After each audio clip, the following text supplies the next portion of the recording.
Regresé después de 5 años y lo primero que vi fue a mi hijo de rodillas en el establo, limpiando estiércol con las manos desnudas mientras mi nuera estaba parada encima de él y le decía: «Limpia todo el establo antes de que llegue mi mamá». Ese momento no pertenecía a ningún mundo que yo conociera. Me pegó tan fuerte que por un segundo olvidé cómo moverme. Me llamo Hortensia Ramírez. Tengo 67 años. Había volado desde Suiza la noche anterior, agotada pero con el corazón lleno de ilusión. Durante el vuelo largo, me había imaginado 1000 veces el reencuentro con Gabriel, sonriendo como antes de que la vida se torciera. Guadalajara siempre había sido nuestro rincón tranquilo, nuestro lugar para respirar. Pero en cuanto pisé el camino de tierra que lleva a su casa, algo se me apretó por dentro. La propiedad parecía vacía por dentro. La luz del porche estaba muerta. El pasto alrededor de la barda colgaba sin vida. Lo que más me asustó fue el silencio. No el de paz, sino el que ahoga. Entonces escuché el raspado, un sonido constante, forzado, que salía del establo. Mis pies se movieron antes de que mi cabeza reaccionara. Caminé hacia la puerta y me detuve en seco al verlo. Gabriel, mi muchacho, los hombros flacos encorvados, la camiseta empapada de sudor, un cepillo oxidado clavado en el piso. Ni siquiera levantó la cabeza cuando llegué. Respiraba cortito, como quien tiene miedo de hacer ruido. Rebeca estaba parada en el barandal del altillo, con una taza en la mano como si estuviera admirando su jardín. Lo miraba como quien estudia un problema que siempre vuelve. Cuando me vio, me regaló una sonrisa educada pero sin alma. «Llegaste temprano, Hortensia», dijo, como si su marido no estuviera en el suelo debajo de ella. «Estamos preparando la visita». Gabriel se quedó tieso al oír mi nombre, pero ni así levantó la vista. Eso, más que todo lo demás. Me rompió el pecho. Me acerqué, sin saber todavía qué decir, solo sabiendo que no podía dejarlo así, y al ver temblar sus manos sobre el cepillo, sentí algo más frío que el miedo acomodándose en mí. Tenía que entender qué le había pasado a mi hijo y por qué parecía tenerle terror hasta al aire. Entré al establo, pero Gabriel seguía con la mirada clavada en el piso, como si mirarme pudiera romper algo dentro de él. «Gabriel», le dije bajito, «mírame, mi amor».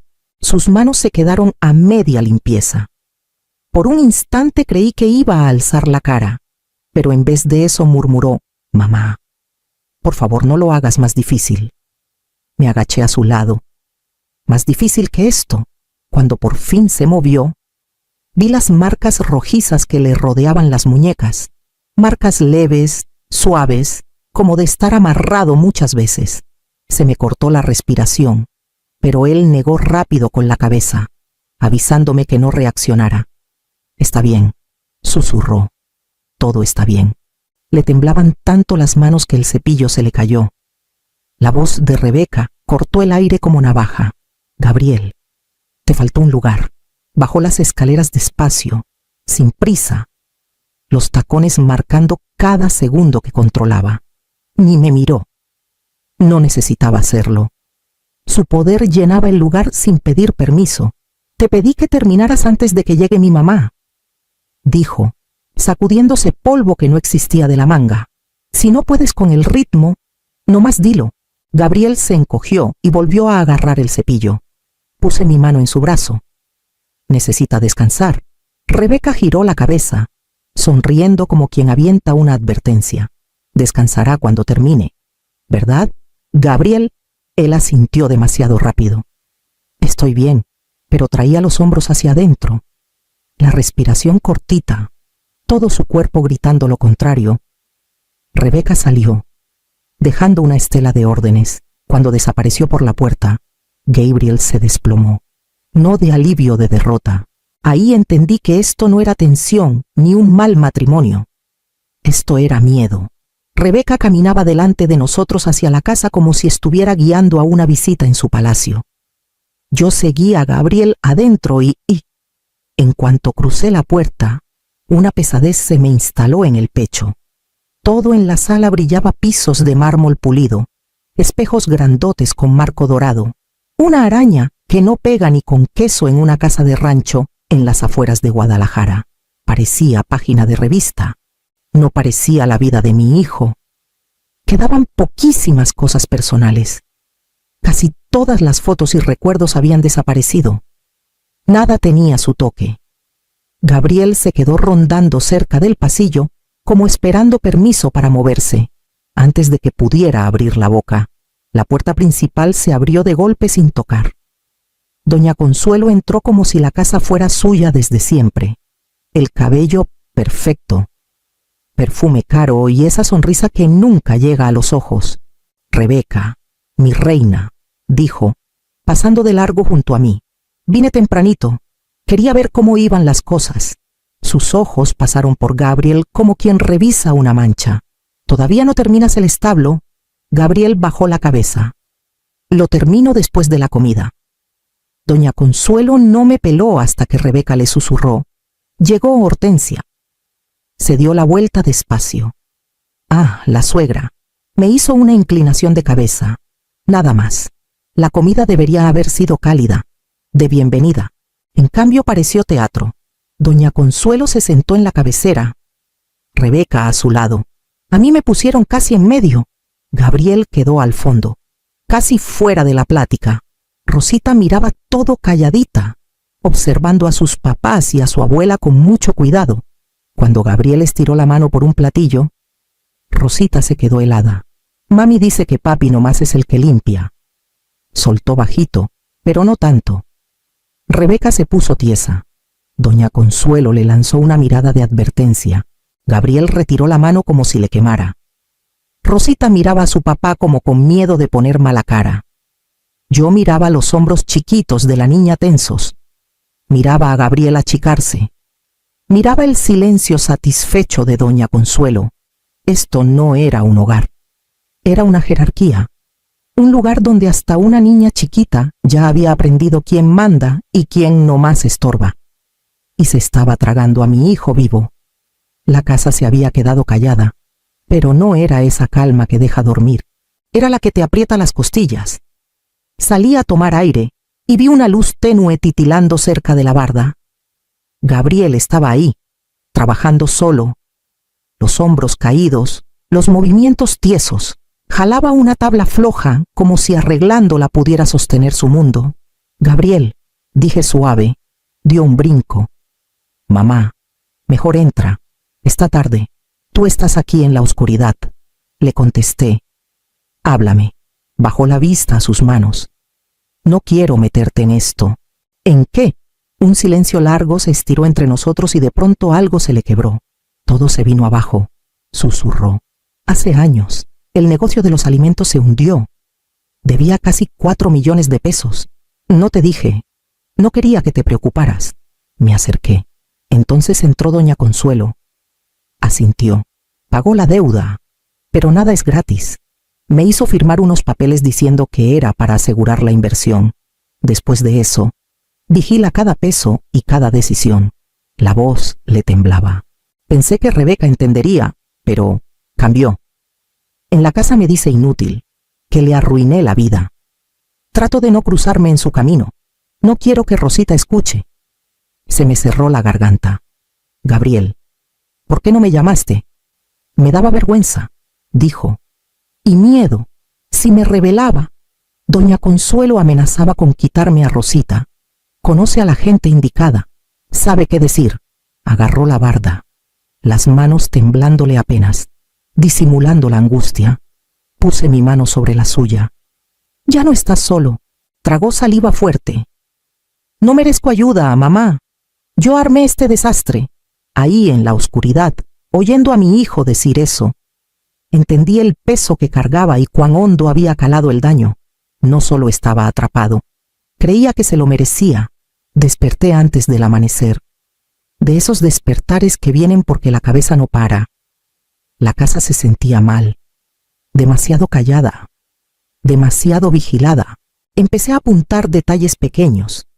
Gabriel se sobresaltaba cuando sonaba un celular. Cómo Rebeca revisaba su reloj inteligente después de cada cosa que él decía. como Rosita evitaba mirarlo si había alguien más en la habitación. Cositas. Pero juntas pintaban un patrón peligroso. A media mañana me escabullí al cobertizo. Don Raúl, un antiguo trabajador del rancho, acomodaba herramientas. Había trabajado ahí años antes de que doña Consuelo lo corriera. Don Raúl, le dije bajito, dígame la verdad, ¿qué le pasa a mi hijo? Miró hacia la casa y bajó la voz. Señora Hortensia, Gabriel ya no decide nada, ni la cantidad de alimento, ni las reparaciones. Lo corregían como a niño chiquito. Hay cámaras en todos lados. Doña Consuelo decía que era seguridad, pero lo ponía nervioso, siempre con cuidado. Le agradecí y regresé a la casa, cada paso más pesado. Ya no me di el lujo de disimular. En cuanto llegué a mi cuarto, marqué al único contacto en quien confiaba, Laura Torres, una vieja colega de años atrás, ahora abogada de familia en la Ciudad de México. Contestó al primer timbre. Hortensia, suenas mal. Lo estoy, dije. Creo que a Gabriel lo tienen controlado, económicamente, emocionalmente, hasta como papá. Laura no dudó. Estamos viendo 3 tipos de abuso: coerción financiera, degradación emocional y alienación parental. Si es tan grave como suena, necesitamos pruebas. Lo sé, susurré. Solo no sé por dónde empezar. La voz de Laura se afiló. Busca el rincón donde ella nunca piensa esconder nada. Los abusadores siempre dejan un huequito sin revisar. Y de pronto, supe exactamente cuál era ese huequito. Rebeca sintió que ya no seguía el juego. Rondaba en las puertas, aparecía de repente en los pasillos, y su voz traía un filo cada vez más cortante. Una tarde, mientras doblaba ropa en el cuarto de lavado, entró con los brazos cruzados. Hortensia, estás revolviendo las cosas. Esta casa funciona con orden, no te metas. Antes de que pudiera contestar, apareció doña Consuelo atrás de ella. La barbilla bien alta. Una casa bien puesta necesita jerarquía, dijo. Gabriel rinde cuando le toman las decisiones. Hay hombres que no nacieron para mandar. Sentí que me hervía la sangre, pero mantuve la voz firme. Yo crié a un hombre capaz. Doña Consuelo sonrió delgadito. Y ahora vive bajo nuestro techo. Más tarde, Rosita me susurró. Mami dice que papi debería estar más agradecido. El cuchillo se me quedó a medio corte. Rosita, ¿quién te dijo eso? Bajó la mirada. Mami. Y la abuela Consuelo asiente. Esa noche encontré a Gabriel afuera arreglando un pestillo roto. Los hombros se le cayeron cuando me senté junto a él. Necesito saber toda la verdad, le dije. Se frotó la cara. Firmé derechos parciales al fideicomiso de la familia Collins. Doña Consuelo me presionó. Dijo que era para estabilizar el rancho. Yo ya no quería pelear. Sentí que algo se me endurecía por dentro. Gabriel, eso no fue ayuda. Eso fue chantaje. No discutió. A la mañana siguiente, mientras la casa zumbaba con las órdenes de doña Consuelo y los pasos rápidos de Rebeca, me escabullí al establo del norte, el olvidado, al que ya nadie le para bola. Arriba en las vigas, todavía clavada, estaba una camarita vieja que yo misma había puesto años atrás, y si el cableado no había fallado, grababa todo en ese pasillo ciego. Saqué con cuidado el disco duro viejo. Comprobé que tenía las imágenes, pruebas, claras, sin tocar, y salí del establo como mujer que lleva un cerillo prendido en un cuarto lleno de gasolina. Laura y yo pasamos la mañana en videollamada. Mi laptop sobre el escritorio del cuarto de visitas. Le puse todo encima de la mesa: las grabaciones del establo viejo, el testimonio de don Raúl, las palabras de Rosita, las fechas en que Gabriel firmó esos papeles y los estados de cuenta que doña Consuelo guardaba bajo llave. Laura lo fue armando como cirujana cosiendo herida. Hortensia, esto es un patrón, dijo. Primero vamos por una orden de protección, luego intervención de custodia. Necesitamos una línea del tiempo limpia y todas las grabaciones que tengas. Las tengo todas, respondí, y voy a sacar a Gabriel de ahí. No me di cuenta de que doña Consuelo estaba en el pasillo hasta que cambió el peso y crujió el piso. Sus ojos eran puro hielo calculador. Haciendo llamadas a mis espaldas, preguntó, voz dulcecita y venenosa: «Qué falta de educación conspirar en casa ajena». «No es tu casa», le contesté. La sonrisa se le borró.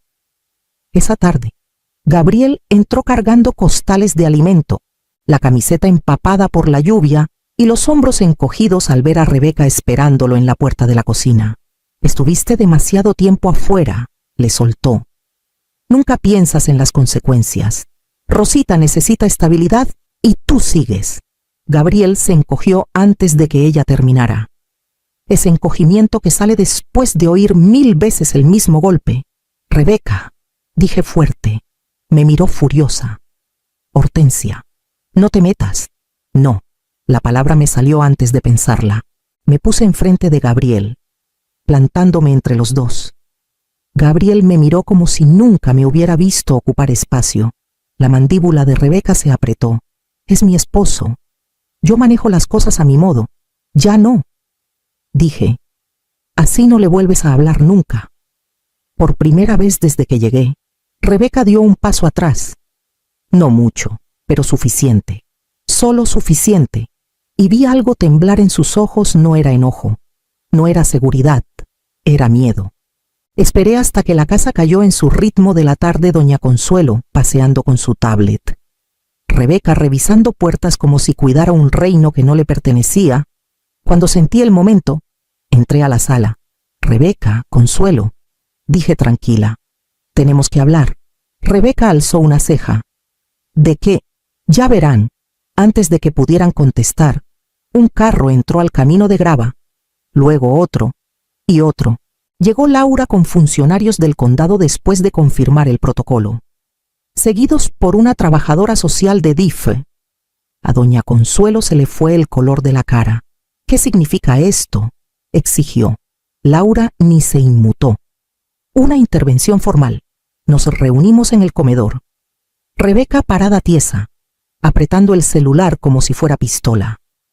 Doña Consuelo atrás de ella como general listo para gritar órdenes. Laura abrió una carpeta. «Empezaremos con los documentos de refinanciamiento falsificados, los que se firmaron mientras Gabriel estaba sedado por medicamentos». Los labios de Rebeca se abrieron. «Eso es absurdo». Después vinieron los audios, uno por uno. Laura reprodujo la voz de Rebeca por un pequeño altavoz.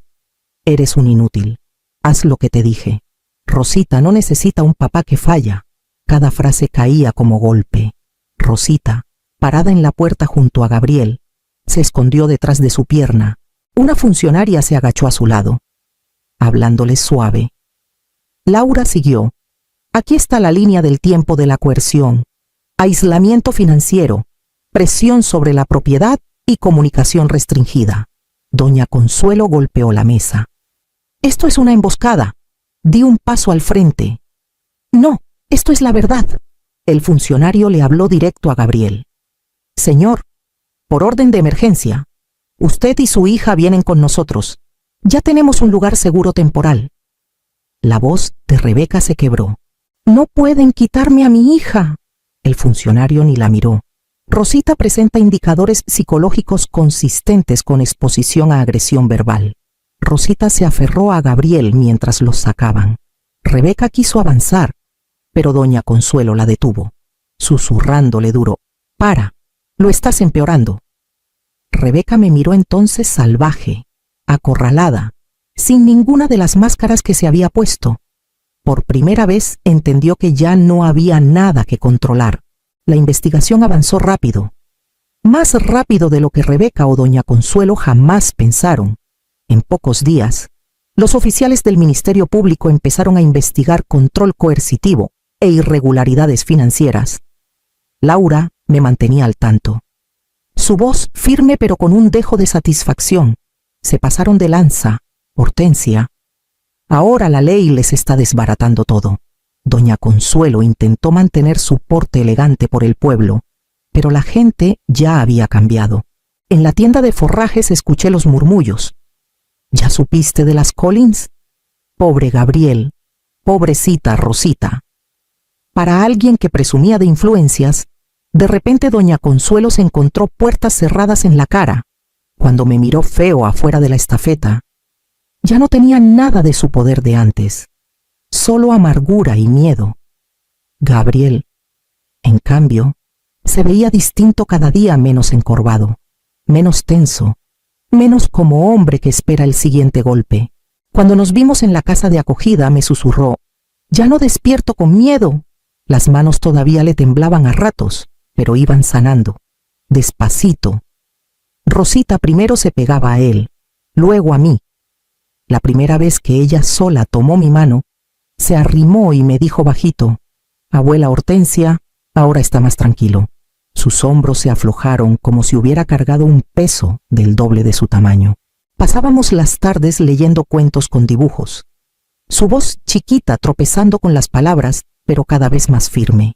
Gabriel nos miraba desde la puerta, los ojos suaves con algo que parecía esperanza.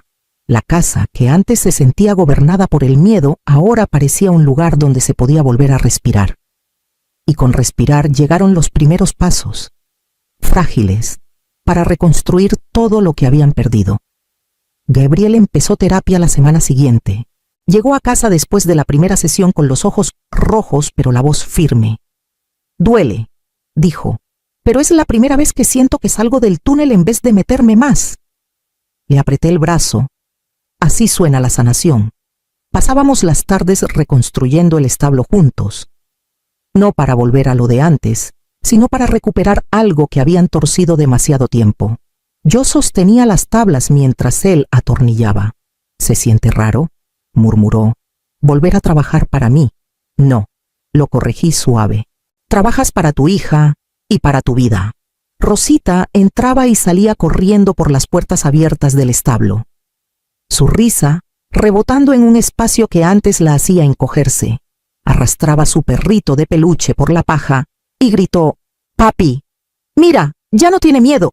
Gabriel cerró los ojos, tragándose una emoción demasiado grande para palabras. La noticia llegó calladita. Rebeca aceptó un acuerdo: coerción financiera, fraude en documentos, riesgo emocional al menor. Perdió la custodia principal y solo tendrá visitas supervisadas.